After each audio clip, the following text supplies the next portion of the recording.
सुनहु शासन सुनहु प्रशासन हो, अपने किसानन के कहानी हमरे जुबानी, अपने किसानन के कहानी।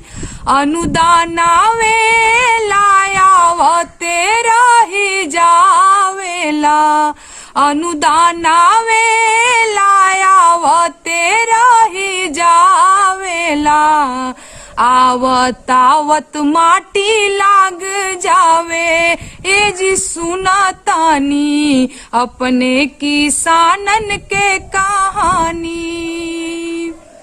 कहे के नहर बाटे नहर में ना पानी बाटे, खुनवा से धनवा सींचतानी ए जी सुनतानी, खुनवा से गेहुआ सींचतानी ए जी सुनतानी। अरे चोरी ना हउवे छिनैती ना हउवे जी, धान गेहूं हाड़ के कमाई ए जी सुनतानी, अपने उपज को हम दाम बोलब न जी, मोर फसल के रउआ दाम लगाई ए जी सुनतानी, अपने किसानन के कहानी।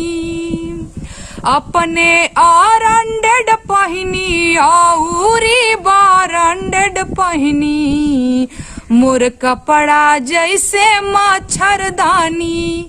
गांव के किसान लोगन का इहे हाल बा, लुंगी या गमछी में 76 गो छेद बा।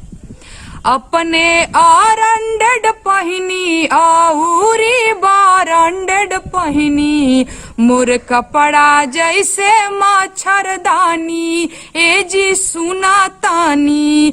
कैसन आचार राउर कैसन विचार हउए, गिर गईले नजरी का पानी ए जी सुनतानी, अपने किसानन के कहानी। Thank you.